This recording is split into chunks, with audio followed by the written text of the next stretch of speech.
Hi friends, തിരക്കഥയുടെ കഥയിലേക്ക് എല്ലാവർക്കും സ്വാഗതം. നമ്മൾ കഴിഞ്ഞ വീഡിയോയിൽ ഡിസ്കസ് ചെയ്ത പോലെ തന്നെ ഒരു സിനിമയിൽ ഉണ്ടാകാൻ സാധ്യതയുള്ള 14 കഥാപാത്രങ്ങളെക്കുറിച്ചാണ് ഈ വീഡിയോയിൽ ഞാൻ ഷെയർ ചെയ്യുന്നത്. അപ്പോൾ ഒരു സിനിമയിലൊരു കഥാപാത്രം എന്ന് വെച്ച് കഴിഞ്ഞാൽ അതിലെ നായകനെ ഒന്നുകിൽ അനുകൂലിക്കുന്ന കഥാപാത്രമായിരിക്കണം, അല്ലെങ്കിൽ നായകനെ പ്രതികൂലിക്കുന്ന കഥാപാത്രമായിരിക്കണം.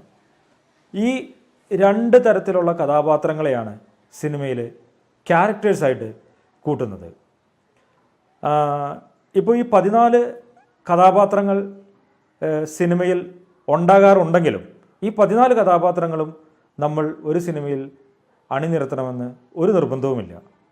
മിക്കവാറും ഹോളിവുഡ് സിനിമകളിലെല്ലാം തന്നെ 5 മുതൽ 7 വരെയുള്ള കഥാപാത്രങ്ങളെയാണ് ഉൾക്കൊള്ളിച്ചുകൊണ്ട് അവർ സിനിമ ചെയ്യുന്നത്. ഒരു സിനിമയിൽ ഏറ്റവും ആദ്യം വേണ്ട ഏറ്റവും പ്രധാനമുള്ള കഥാപാത്രം അതിലെ നായകൻ തന്നെയാണ്.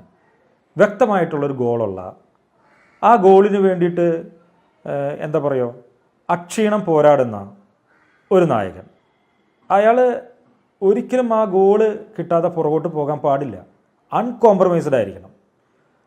രണ്ടാമത്, ഒരു സിനിമയിൽ ഏറ്റവും പ്രധാനമായിട്ട് വേണ്ട കഥാപാത്രമാണ് അതിലത്തെ വില്ലൻ.